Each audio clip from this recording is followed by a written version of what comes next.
Welcome to the first vlog of 2012. We're shooting part 2 of The Hobbit today. I'm here in Lake Town, but I can't show you anything. I can't show you the amazing set that's over there and the incredible thing that's over there because you're not allowed to see that till 2013. But what we can show you are the continuation of our location adventures. So if you remember from our last exciting episode, we were in Hobbiton. So let's pick it up from where we left off and travel around the rest of New Zealand. So we've just finished our first week on location. So it's goodbye to Hobbiton and hello to our next spot.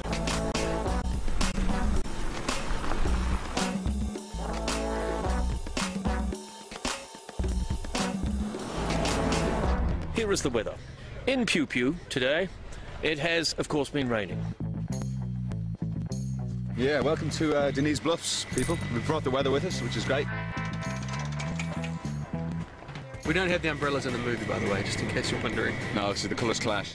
What's kind of weird is you're on the sets in the studio and they look so real, but you come out on location, this almost looks fake because you think this can't exist.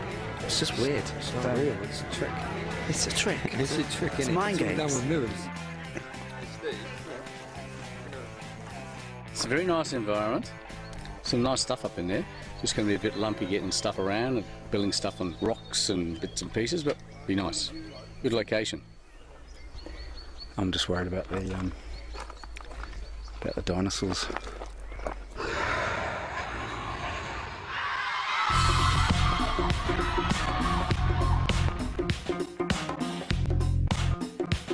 So here we are at the Tutti ski field on the flanks of Mount Ruapehu. This is the second oldest national park in the world. Very ancient vegetation, magnificent colours, magnificent textures, but very fragile. And hence we've gone to exceptional lengths to actually make sure the impact on the site is minimised. So it's about scaffolding, it's about elevated boardwalks to keep people off the vegetation. We built the world's biggest ramp, as far as I'm concerned, to get down to the thing. And everybody sort of walked out to the edge this morning and looked at it and sort of, jaws dropped and went, wow, okay. So that's how we get onto set today. So this is my favourite location. It's beautiful. There's a mountain, there's a waterfall, there's a beautiful view across the valley there. It's one of those sort of archetypal Kiwi places that you think, God, New Zealand has such amazing landscapes. It's a bit sad when the groups are going faster than I am Yeah. Andy Serkis jumped in the icy cold stream to chase the fish. Has gone on about 12 years ago. Just over there.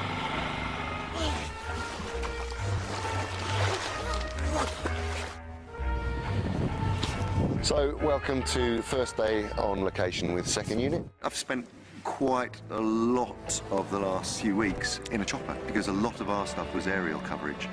We'd take off and choose our line and choose the way that we were going to shoot it and how we were going to reveal the landscapes. So we're using the space cam on all the aerial stuff on this show. This particular rig is set up for 3D. There's a chopper behind me, isn't there? The bonuses of being on second unit is that we do a lot of locations that are too tricky or time consuming for main unit to go to, so a lot of our locations were helicopter only access, so we got very, very good at loading in and out of choppers.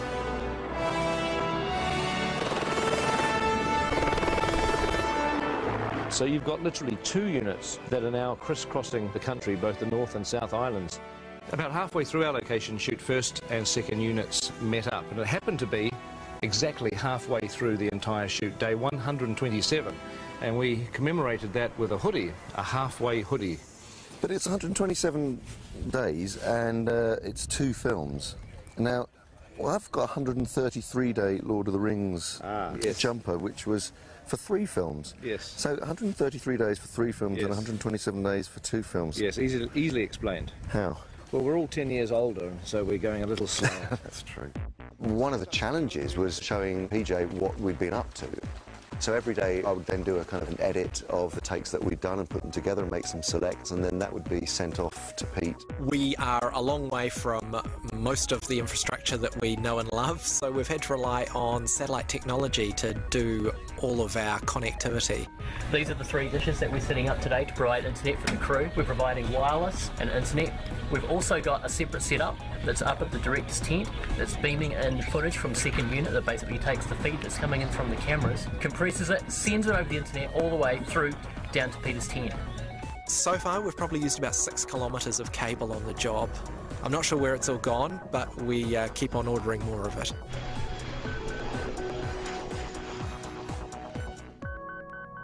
Strath Taieri, central Otago. So this is a location where you can literally shoot 360 degrees every direction.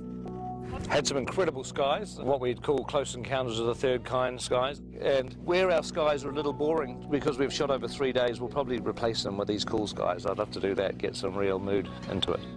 One of the days of shooting on this location was actually up on the hill at something called the Rock and Pillar Range. If you just look over there, that's pretty much that distant ridgeline between those 2 rocks. That's what they call the Rock and Pillars, where we had to have 10 helicopters ferrying crew, cast and equipment up the mountain. This is Adam Brown's first helicopter ride. Oh my God, are you so excited? I'm well excited. You should be.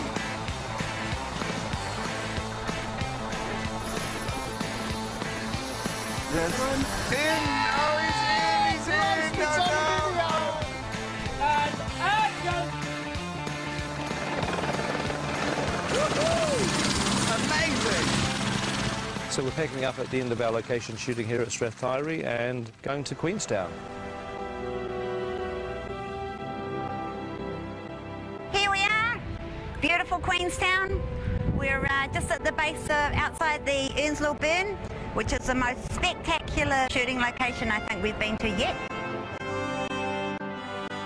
We're shortly going to do a rendition of The Hills Are Alive with the Sound of Music, starting with Mark Gabbardy's over there. So he's getting into his Maria position. There he is.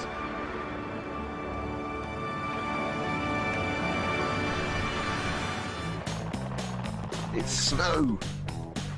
Our feet was a bad choice.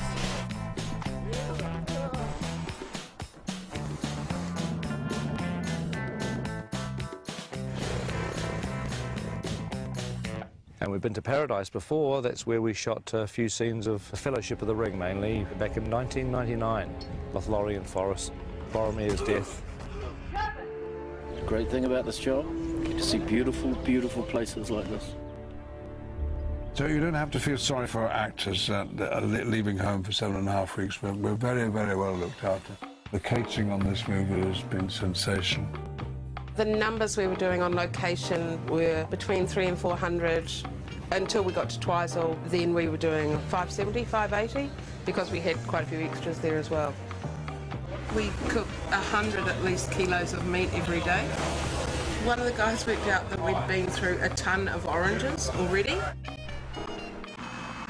It's Formal Friday today, so we're dressed in suit. It's one of the only ways to be able to, for the crew to know what day of the week it is. Every morning we crank out about 200, 300 coffees.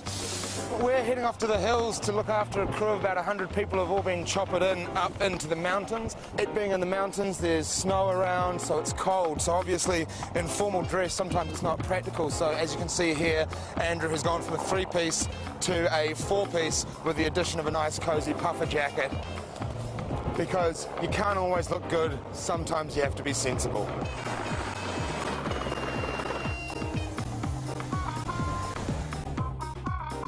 Sometimes you take for granted the scenery in the country where you live, so to come out on the road is really amazing. Good morning. Thank you. Oh. Can't believe how nice it is. We're the luckiest short people in the world. We're among the luckiest people in the world. I think it comes into people, not even height restricted. New Zealand looking at its spectacular best, and a lot of very happy actors cavorting around in front of it.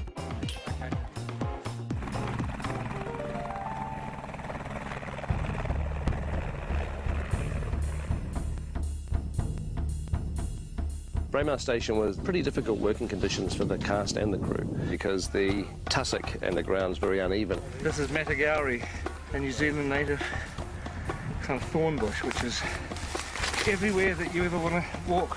You can't just parade through the tussocks and the rocks and the pebbles without looking. You suddenly realise that being out of doors in Middle-earth can be a difficult business, particularly when there's a pack of orcs or wargs. Dances with wargs. Heavenly wargs. The boy who cried warg. Aliens versus wargs. I was a teenage warg. Enormous amount of running. Scene 88, I think, is actually going to be a third film. It'll be coming out between the first and the second. It's actually, for the most part, it's easier working inside a studio. But of course, you know, the studio doesn't have the incredible vistas, and that's what we were there for. 8 kilometres from Mount Cook, surrounded by the guys behind me. Unbelievable.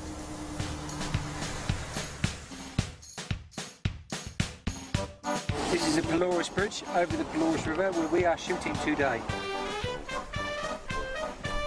I think my favourite day on set, unquestionably, was floating down the Pelorus River in barrels. Finally going to put our dwarves in barrels. It looks like fun. I'd do it myself if I wasn't busy doing other things. Oh my God! Today we're swinging over the river. We've got some dwarves coming down in barrels. Keep going, everybody. That's good. Yeah! That was way cool, and if they ever make that a ride at any of the Warner Brothers movie worlds, lifetime pass, please. While we were at Pelorus, our location shooting came to a pretty dramatic end because the police arrived and said they were about to issue a severe weather warning. Okay, we need to shoot, please. It's raining. We need to get going. Remark it. And I've never seen a crew pack up their gear so quickly. The very next day, everywhere where we were standing, where our equipment was, our cameras, our actors, the director was under floodwater. It was incredibly dramatic. The rise in the river level was like 20, 30 feet. And that's location. Yes. Done. So that's the end of our location shooting, and we are about to go into our last 100 days, what we're calling Block 3. And look forward to talking to you again very, very soon.